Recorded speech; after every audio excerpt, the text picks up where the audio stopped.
الفصل 15 بيولوجيا الفقد. كانت راشيل التي داهمها التهاب المفاصل الروماتويدي لأول مرة عشية رأس السنة العبرية، امرأة نحيفة لا يتجاوز طولها 5 أقدام، جلست على الأريكة في غرفة معيشتها وبدت ضئيلة مقارنة بالدب المحشو الضخم الموجود بجانبها. ثمة شيئا في مظهرها يوحي بالجوع، تذكار من الوقت الذي كانت فيه رضيعة مبتسرة تعاني نقص التغذية والحرمان العاطفي. قالت: عند ولادتي اختنقت بالسائل الذي ملأ رئتي. قضيت الأسابيع ال4 الأولى في فرن المحمصة المدعو حضانة. وفي عام 1961 لم يكن بعد معروفا أن الأطفال في الحضانات لا يزالون يحتاجون إلى اللمس، لذا كان الشهر الأول من حياتي عبارة عن إبر ووخزات ونخزات. لم تزرني أمي لأنها اضطرت إلى رعاية أخي، ولست أدري إن كان والدي قد أتى. كان يمكن التغلب على تبعات الحرمان العاطفي والحسي خلال شهر راشيل الأول لو أنها حظيت بعلاقات مثيرة فيما بعد. بيدي أن هذا لم يحدث. فشلت راشيل في تحقيق غاية حياتها منذ لحظة تكوينها تقريبا، فقد أملت أمها أن يبقي الحمل زواجها متماسكا، لكن زوجها هجرها قبل حتى أن تولد راشيل. ولنا أن نتصور الحالة الذهنية للأم، كونها بمفردها واضطرارها إلى رعاية طفلين صغيرين وحدها، شقيق راشيل والمولودة. في ظروف كهذه أصبح اضطرار راشيل إلى تبرير وجودها أشبه بطفرة ثانوية، فهو ليس فطرة أولية لأحد. كان توقعها الأساسي أن تتعرض للهجران. تقول: أظن أنه إذا تسنى لأي أحد أن يعرفني من كثب فسوف يتركني بكل تأكيد. لقد ذهلت عندما تلقت خلال العطلة الماضية عدة دعوات من أناس يدعونها إلى زيارتهم.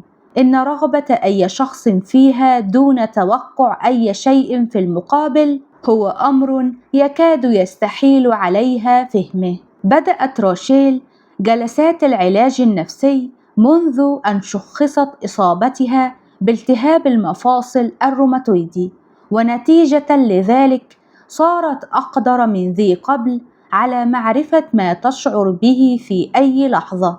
لكن الغضب هو العاطفة التي ظلت تجد صعوبة في تمييزها، تضطرم في صدرها لدى إدراكها أنها منبوذة أو مهانة، مثلما حدث عندما انتقدت أمها مؤخرا اختيارها للمعالج النفسي.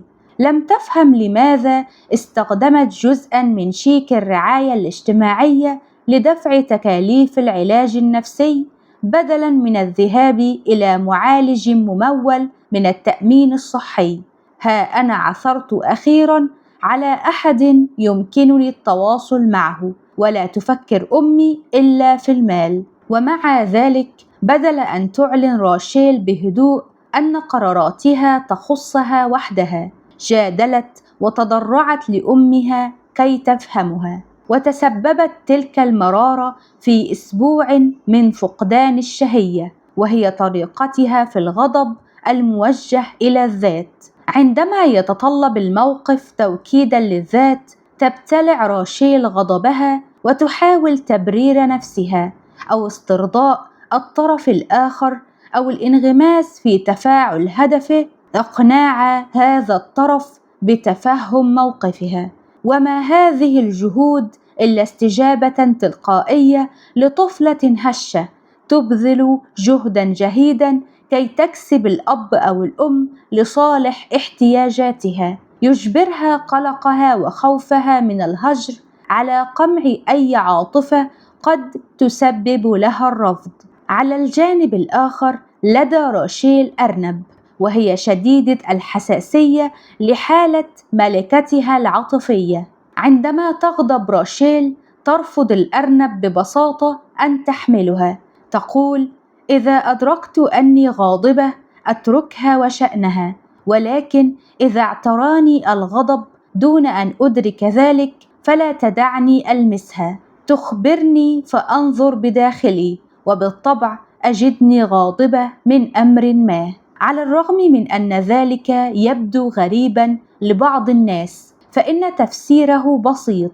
فالناس وحيواناتهم الأليفة يتواصلون عبر تراكيب مخية مشتركة تسبق تطور القشرة الأمامية للإنسان بأنظمتها اللغوية والمنطقية. تتفاعل الحيوانات والبشر عن طريق أجهزتهم الحوفية، وهي المناطق العاطفية للمخ. وبعكس البشر، لدى الحيوانات حس مرهف بالرسائل المنبعثة من المخ الحوفي، سواء مخها أو مخ مالكيها. وفي غضب راشيل اللاواعي تستشعر الأرنب خطرا. كيف يعقل أن يحتاج إنسان إلى أرنب لتخبره عندما يكون منزعجا؟ وأبسط إجابة عن هذا السؤال هي برمجة الطفولة. لا يولد طفل بنزعة إلى قمع التعبير عن العواطف، بل على العكس تماما. أي أحد حاول في وقت ما أن يرغم طفلا على ابتلاع أطعمة لا يحبها أو يجبره حتى على فتح فمه عندما لا يرغب في الأكل، يمكنه أن يشهد على القدرة المتأصلة لدى الطفل على مقاومة الإكراه والتعبير عن استيائه. لماذا إذن نبدأ في ابتلاع طعام لا نريده أو مشاعر لا يريدها آباؤنا؟ لا يحدث هذا بسبب أي نزعة فطرية، وإنما بسبب حاجاتنا إلى النجاة. لا يمكن استرجاع سوى بعض جوانب تجارب الطفولة عن وعي. تتذكر راشيل على سبيل المثال إحساس الرفض والمهانة الذي شعرت به وهي تتبع أباها وأخاها من بعيد بينما يسير الاثنان متعانقين، وتعي أيضا الظروف المحيطة بمولدها على الرغم من عدم تذكرها إياها بشكل مباشر. ولكن حتى من دون هذه المعلومات فإن لدينا براهين أكيدة على تجربتها في الطفولة المبكرة، يأسها من الحميمية ومناشدتها المستمرة من أجل تفهم أمها على الرغم من عقم ذلك لما يقرب من 40 عاما، واعتمادها على الأرنب كمستشعر الغضب. تجسد هذه السلوكيات نظام ذاكرة بالغ الدقة، نظام طبع في ذهنها منذ أولى مراحل نشأتها، وقد وجه نظام الذاكرة هذا سلوكها طول حياتها، وأعد الميدان في نهاية المطاف لظهور مرض المناعة الذاتية. تنشأ بيولوجيا المرض المحتمل في وقت مبكر من الحياة، وتبرمج التجارب منذ مرحلة الرضاعة آليات استجابة المخ للضغط النفسي، وكذلك الذكريات المستترة غير الواعية التي تحكم توجهاتنا وسلوكياتنا اتجاه أنفسنا واتجاه الآخرين والعالم. لم تكن حالات السرطان والتصلب المتعدد والتهاب المفاصل الروماتويدي وغيرها تطورات جديدة مفاجئة في حياة البالغين، وإنما تتويج لعمليات طويلة الأمد. حدثت التفاعلات البشرية والتطبع البيولوجي الذي شكل هذه العمليات في فترات من حياتنا قد لا يكون لدينا أي تذكر واع لها. إن التفاعل غير المشبع عاطفيا بين الطفل وأبويه كان سمة متكررة في نحو 100 مقابلة مفصلة أجريتها من أجل هذا الكتاب. يعاني أولئك المرضى أمراضا مختلفة، لكن الخيوط المشتركة في قصصهم هي الفقد المبكر أو العلاقات العاطفية المبكرة غير المرضية إلى حد بعيد. وجرى التأكد أيضا من الحرمان العاطفي في الطفولة المبكرة في تاريخ بالغين مصابين بأمراض خطيرة من خلال عدد هائل من الدراسات الواردة في الكتب الطبية والنفسية. في دراسة إيطالية أفيد بأن النساء المصابات بسرطان الجهاز التناسلي كن يشعرن بقرب أقل من آبائهن مقارنة بغير المصابات، وكن أيضا أقل تعبيرا عن العواطف. قارنت دراسة أوروبية واسعة النطاق 357 مريضة سرطان مع 330 امرأة سليمة. كانت مريضات السرطان أقل ميلا لتذكر منازلهن في الطفولة بمشاعر إيجابية مقارنة بمجموعة الأصحاء، وعانى ما يصل إلى 40% من مريضات السرطان وفاة أحد الأبوين قبل عمر 17، وهي نسبة فقدان أبوي تبلغ 2.5 ما عانته مجموعة الأصحاء. ذكرنا سابقا الدراسة طويلة الأمد لطلاب الطب بجامعة جون هوبكنز، والتي استمرت على مدار 30 عاما. كان الخريجون الذين كشفت مقابلتهم الأولية في كلية الطب عن تقارب أقل مع الآباء في مرحلة الطفولة معرضين للخطر بصفة خاصة، وبحلول منتصف العمر كانوا أكثر عرضة للانتحار أو الإصابة بمرض نفسي أو ارتفاع ضغط الدم أو أمراض القلب التاجية أو السرطان. في دراسة مماثلة أجريت مقابلات مع طلاب جامعة هارفارد حول تصوراتهم عن الرعاية الأبوية، وبعد 35 عاما روجعت الحالة الصحية لأولئك الأفراد. بحلول منتصف العمر لم يمرض سوى ربع الطلاب الذين أبلغوا عن تصورات إيجابية إلى حد بعيد عن الرعاية الأبوية، وفي المقابل مرض ما يقرب من 90% ممن رأوا أن الرعاية الأبوية العاطفية التي تلقوها سلبية. وخلص الباحثون إلى أن يرتبط الشعور البسيط والمباشر بأن المرء محبوب ارتباطا ملحوظا بالحالة الصحية. التواصل اللمسي هو أولى تجارب الطفل حديث الولادة في العالم. إنها أولى الطرق التي نتلقى بها الحب. جميع أمهات الثدييات بلا استثناء تمنح نسلها تحفيزا باللمس. على سبيل المثال تلعق الفئران صغارها وتمسد الرئيسيات صغارها. كتب أشلي مونتاج في كتابه الرائع اللمس الأهمية الإنسانية للجلد إن أشكال اللمس المختلفة التي يتلقاها الأطفال حديث الولادة والأطفال الأكبر سناً لها أهمية قصوى في نموهم البدني والسلوكي والصحي. يبدو من المحتمل أن التحفيز باللمس بالنسبة إلى البشر له أهمية حاسمة في تطور علاقات عاطفية أو وجدانية صحية، وأن اللعق بمعناه الفعلي والمجازي والحب وثيقان الصلة ببعضهما. باختصار، لا يتعلم المرء الحب من خلال التعليمات، وإنما من خلال أن يكون محبوبا. يعرف من التجارب على الحيوانات أن التلامس الجسدي يحفز إنتاج هرمون النمو ويعزز التطور وزيادة الوزن، وهذه النتائج تنطبق أيضا على البشر.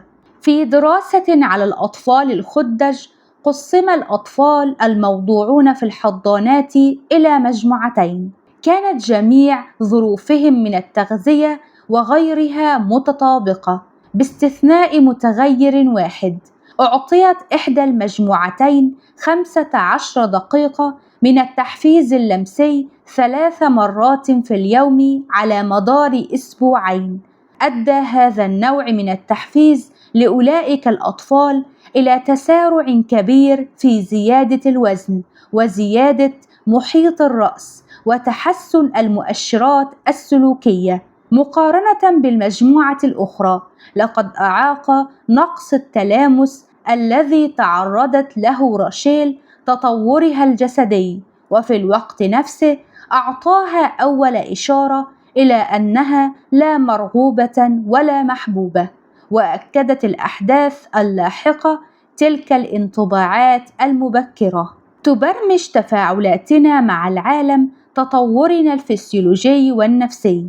لا يقل الاتصال العاطفي أهمية عن الاتصال الجسدي، إنهما وجهان لعملة واحدة، وهو ما ندركه عندما نصف التجربة العاطفية بأنها لمستنا. إن أعضائنا الحسية وأدمغتنا هما حلقة الوصل التي من خلالها تشكل العلاقات تطورنا من الطفولة إلى البلوغ. تترك التفاعلات الاجتماعية العاطفية أثراً حاسماً في تطور المخ البشري، فهي تنظيم وتيرة نظام الBNI الفائق ونشاطه وتطوره منذ لحظة الولادة. لقد جرى تحديد أساليبنا المميزة في التعامل مع الضغط النفسي والجسدي في سنواتنا الأولى. درس علماء الأعصاب بجامعة هيرفرد مستويات الكورتيزول لدى أيتام نشأوا في ملاجئ مهملة تأسست في رومانيا خلال عهد تاشوشيسكو. كانت نسبة مقدمي الرعاية في هذه المنشآت 1 إلى كل 20 طفلاً، وباستثناء أساسيات الرعاية كان من النادر حمل الأطفال أو لمسهم جسدياً. أبدى هؤلاء الأطفال حركات عناق ذاتي وسلوك اكتئابي نموذجي للأطفال المهجورين، سواء من البشر أو الرئيسيات. في فحوصات اللعاب وجد لديهم اختلال في مستويات الكورتيزول يشير إلى أن المحاور النخامية الكظرية لديهم كانت معطلة بالفعل. وكما رأينا سالفاً، فقد ارتبطت اختلالات المحور الوطائي النخامي الكظري بأمراض المناعة الذاتية والسرطان واضطرابات أخرى. يسهل بداهة أن نفهم سبب حدوث عواقب سلبية إثر التعرض لإساءة أو صدمة نفسية أو إهمال شديد في مرحلة الطفولة. ولكن لماذا يصاب العديد من الناس بأمراض مرتبطة بالضغط النفسي من دون التعرض لإساءة أو صدمة؟ لا تنجم معاناة هؤلاء الناس عن حدث سلبي لحق بهم، وإنما عن حدث إيجابي حجب عنهم. كما كتب دكتور مايرون مدير قسم علم النفس التنموي بجامعة كولومبيا في إصدار خاص من صحيفة الطب النفسي الجسدي في عام 1996: وتظل المفارقة كيف يعقل أن يسبب غياب شيء أو شخص مثل هذه الاضطرابات. لا بد من وجود بيولوجيا للفقد، ولا بد أن نجدها. تتضح الكيفية التي يتسبب بها غياب شيء أو شخص في اضطرابات فسيولوجية إذا تذكرنا حديثنا عن الضغط النفسي. جميع مسببات الضغط النفسي ما هي إلا غياب أو تهديد بغياب عناصر أساسية في البيئة، عناصر يراها الكائن الحي ضرورية لنجاته. كتب ليفين وإرسن في كتابهما ماهية الضغط النفسي، يقولان: تشير محفزات الضغط النفسي إلى أن شيئاً قد فقد أو على وشك الاختفاء، أو أن هذا الشيء يعد مهماً ومرغوباً بشدة بالنسبة إلى الكائن الحي. الحياة من دون الأبوين مستحيلة بالنسبة إلى صغار ذوات دم حار.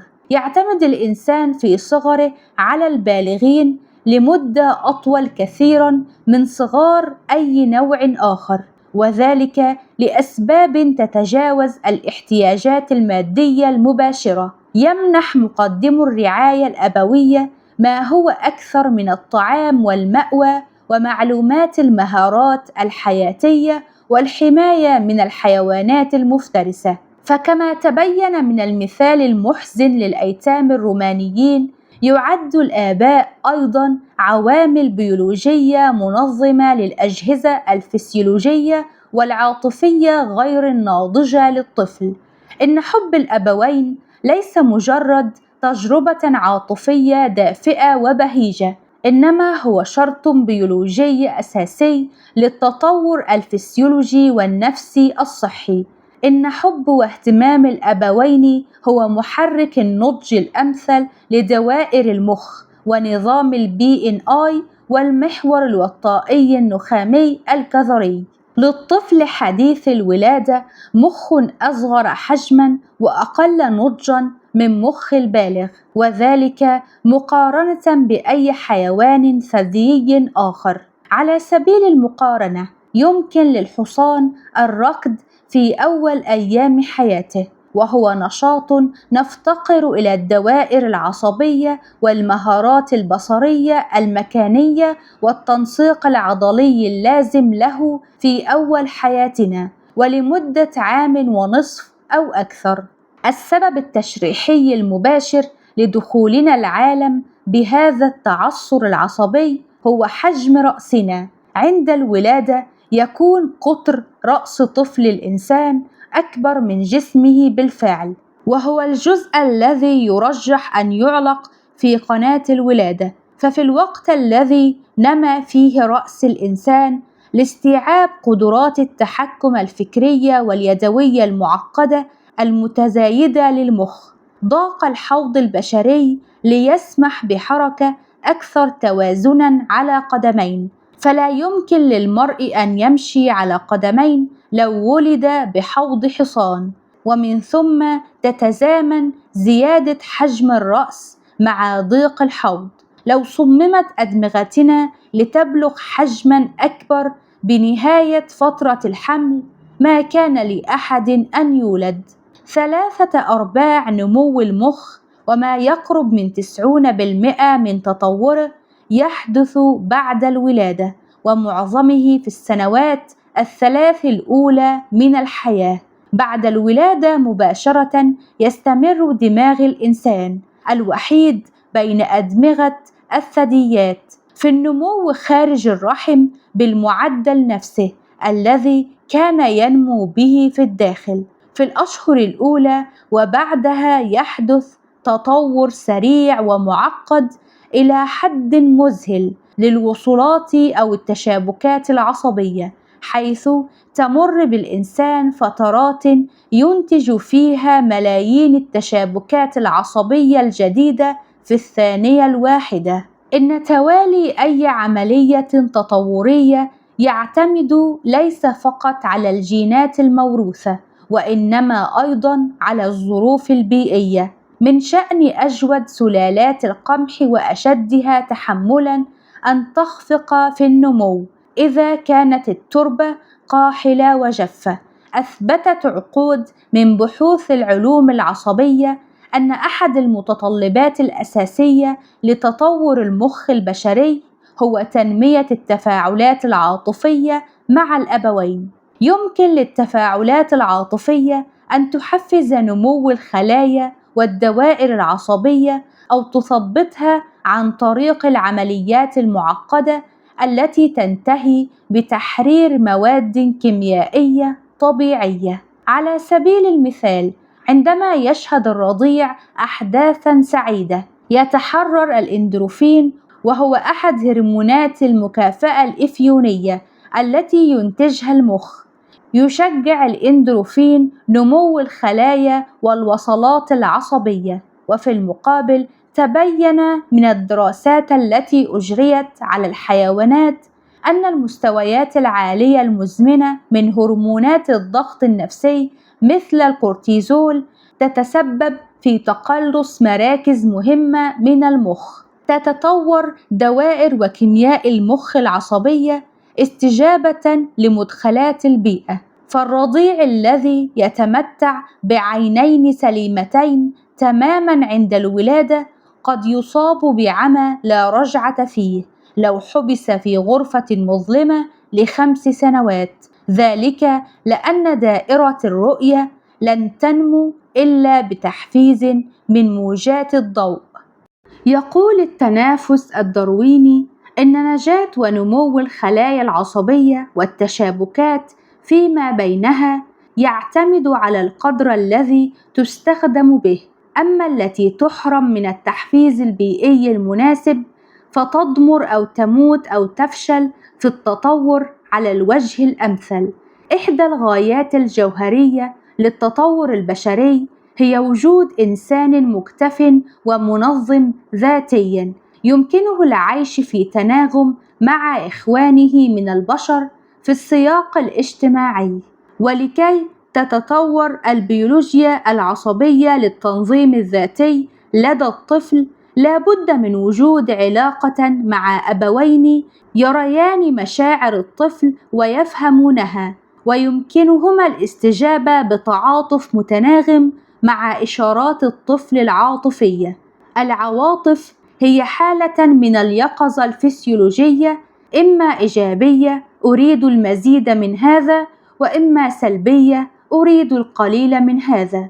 لا يملك الأطفال والرضع القدرة على تنظيم حالاتهم العاطفية بأنفسهم، ومن ثم فهم معرضون فسيولوجيا لخطر الاستنزاف أو حتى الموت إن لم تنظم عواطفهم من خلال التفاعل مع الأبوين. وعليه فإن التقارب مع الأبوين يعمل على حفظ التنظيم البيولوجي للرضيع. يتطلب التنظيم الذاتي تنسيقا بين أنشطة مناطق المخ المنفصلة من الناحية التشريحية جنبا إلى جنب، مع هيمنة حميدة للمناطق العليا الأحدث تطورا من المخ على المناطق الدنيا. إن الجزء الأقدم من المخ والأهم للحياة هو جذع المخ، حيث تنشأ دوافع البقاء البدائية في اللب الزاحف من الدماغ، وحيث تضبط الوظائف اللا إرادية الأساسية بما فيها الجوع والعطش ونبض القلب والأوعية الدموية والتنفس ودرجة حرارة الجسم، من بين أمور أخرى. أما الجزء الأحدث من المخ البشري فهو القشرة المخية الحديثة الموجودة في مقدمة المخ. كلمة قشرة تعني لحاء كما في لحاء الشجرة، وتشير إلى غشاء المادة الرمادية الرقيق الذي يغلف مادة المخ البيضاء. تتكون الغالبية العظمى من القشرة المخية من الخلايا العصبية أو العصبونات، والتي تعالج الأنشطة الأكثر تطوراً للمخ البشري. تعدل قشرة الفص الجبهي استجاباتنا للعالم لا على أساس الدوافع البدائية، ولكن على أساس المعلومات المكتسبة، كما هو حليف أو محايد أو عدائي، وما هو مفيد من الناحية الاجتماعية وما هو مضر. وتتضمن وظائفها السيطرة على الانفعالات والذكاء الاجتماعي العاطفي والتحفيز. لا يدور العمل التنظيمي لقشرة المخ في أغلبه حول بدء ردود الفعل، وإنما حول تثبيط الدوافع النابعة من مراكز المخ السفلية. أما همزة الوصل بين العمليات التنظيمية للقشرة ووظائف البقاء الأساسية لجذع المخ فهي الجهاز العاطفي الحوفي. يتضمن الجهاز الحوفي هياكل تقع بين القشرة وجذع المخ، ولكنه يشتمل أيضا على بعض أجزاء القشرة. يعد الجهاز الحوفي ضروريا للبقاء، فمن دونه ستعمل القدرات التنظيمية والتفكيرية لقشرة المخ مثل دماغ علامة أبله. حيث معرفته الفكرية منفصلة عن معرفته الحقيقية بالعالم. العواطف هي ترجمان العالم، تعمل كرسول يخبرنا عن حالاتنا الداخلية كلما تأثرت بالمدخلات الآتية من الخارج. العواطف هي استجابة للمنبهات الحالية بعد أن تصفيها ذكريات التجارب السابقة، والتي تتكهن بالمستقبل بناء على رؤيتنا للماضي.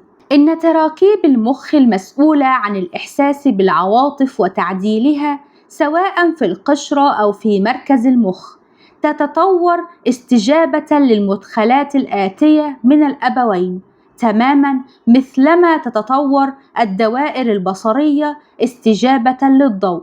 ينضج الجهاز الحوفي من خلال قراءة رسائل الأبوين العاطفية ودمجها. تعتمد مراكز الذاكرة الواعية وغير الواعية في تجميعها وتفسيرها المستقبلي للعالم على التفاعل مع الأبوين. تنشط الدوائر المسؤولة عن إفراز النواقل العصبية المهمة مثل التسترونين والإدرينالين والدوبامين الضرورية لاستقرار الحالة المزاجية وللإثارة والتحفيز والانتباه، وتغدو منسقة في ظل علاقة الطفل بما يرعونه. وقد قيست اختلالات خطيرة في هذه المواد الكيميائية العصبية المختلفة في أدمغة القرود الرضع بعد أيام قليلة فقط من انفصالها عن أمهاتها. من تفاعل الطفل بأبويه ينشأ إحساسه بالعالم، سواء كان عالمه هذا عالماً من الحب والقبول أو عالماً من اللامبالاة المقصرة، حيث يتوجب على المرء أن ينقب ويحفر بأظافره ليجد ما يشبع احتياجاته، أو الأسوأ من ذلك عالم من العدائية، حيث يتحتم على المرء أن يحتفظ إلى الأبد بتحفز قلق. وسوف يهيمن على العلاقات المستقبلة دوائر الأعصاب التي شكلتها علاقتنا برعاتنا الأوائل. سوف نفهم أنفسنا بقدر ما شعرنا بالتفهم، وسوف نحب أنفسنا بقدر ما تلقينا الحب في أعمق مستويات اللاواعي، وسوف نعتني بأنفسنا بالقدر نفسه من التعاطف الذي شهدناه في داخلنا عندما كنا أطفالاً صغاراً. قد يترك اضطراب علاقات التعلق في مرحلة الرضاعة والطفولة عواقب طويلة المدى في جهاز استجابة الضغط النفسي في المخ وفي جهاز المناعة. لقد أثبت عدد ضخم من التجارب على الحيوانات علاقة وثيقة بين اضطرابات التعلق المبكرة واختلال قدرات استجابة الضغط النفسي لدى البالغين.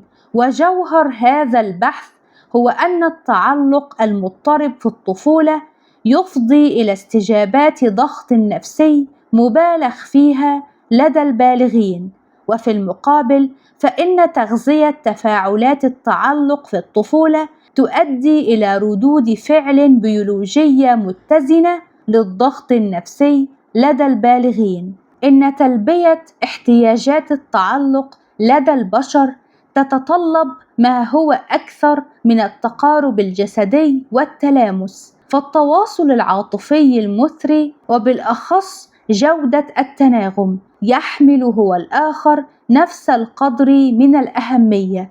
التناغم هو عملية يكون فيها الأم أو الأب متناغما مع احتياجات الطفل العاطفية، وهي عملية دقيقة.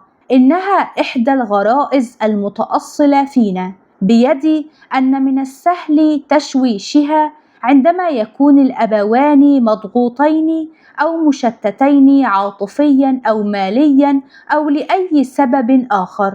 وقد يغيب التناغم كذلك إذا لم يتلقه الأبوان في طفولتهما.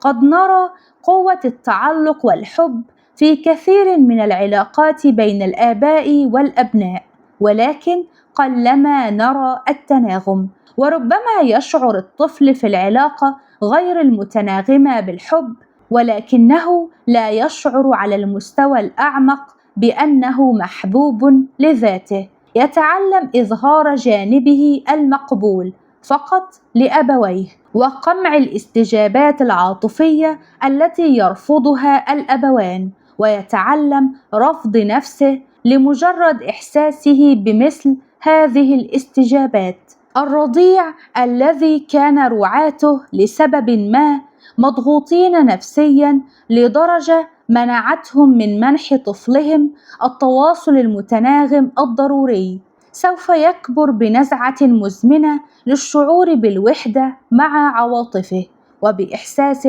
صوابا كان أو خطأ أن لا أحد يمكنه مشاركة شعوره، لا أحد يمكنه أن يفهم. إننا لا نتحدث هذا عن نقص محبة الأبوين ولا عن الانفصال الجسدي بين الأبوين والطفل، ولكن عن فجوة في إحساس الطفل بأنه مرئي ومفهوم ومحل تعاطف، وبأنه مقبول على المستوى العاطفي. تسمى ظاهرة القرب الجسدي مع البعد العاطفي تلك بالانفصال عن قرب، والذي يحدث عندما ينقص الاتصال المتناغم بين الأبوين والطفل، أو ينقطع بسبب الضغوط الواقعة على أحد الأبوين أو كليهما، والتي تجذبهما بعيدا عن التفاعل. ومن أمثلة انقطاع التناغم هذا أن يبادر الأم أو الأب بالنظر بعيدا عن الطفل خلال أحد تفاعلاتهما المحببة التي تتضمن النظر وجها إلى وجه. وقد يحدث انقطاع التناغم إذا أصر الأم أو الأب على تنبيه طفل ساكن لأنه أحد الأبوين يرغب في المشاركة المتبادلة، حتى وإن كان الطفل في تلك اللحظة بحاجة إلى استراحة من تفاعلاهما المكثف. كتب عالم النفس والمنظر والباحث آلان شور يقول: تظهر التجارب على الرئيسيات أن الرضع يمكن أن يمروا باستجابات انفصال عنيفة على الرغم من أن أمهاتهم متاحات بصريا وإن لم يكن متاحات نفسيا. أظن أن الانفصال عن قرب هو ظاهرة شائعة وقوية في التطور المبكر للشخصية. في الانفصال عن قرب يكون الأبوان حاضرين بجسدهما ولكن غائبين بعواطفهما. لقد أصبحت هذه النوعية من التفاعلات بين الأبوين والطفل القاعدة في مجتمعنا القائم على الضغط النفسي. تقترب مستويات الضغط الفسيولوجي الذي يعانيه الطفل إثر الانفصال عن قرب من المستويات التي يعانيها إثر الانفصال الجسدي، ويترك الانفصال عن قرب في الطفل الصغير أثراً على المستوى الفسيولوجي اللاواعي، لا على مستوى التفكير والشعور الواعي. لن يتذكره البالغ لاحقاً عندما يعود بذهنه لتجربة الطفولة، لكن بيولوجيا الفقد تضرب بجذورها عميقاً. تصبح تجارب الانفصال عن قرب جزءاً من البرمجة النفسية للمرء. من المرجح أن ينتقل أفراد الذين دربوا بهذه الطريقة في الطفولة علاقات في الكبر تعيد تنشيط ديناميكيات الانفصال عن قرب مراراً. قد يختارون على سبيل المثال شركاء لا يفهمونهم أو يقبلونهم أو يقدرونهم كما هم، وهكذا تظل الضغوط الفسيولوجية الناتجة عن الانفصال عن قرب عاملة في حياة المرء وهو بالغ، ومرة أخرى يحدث ذلك دون إدراك واع منه في الغالب.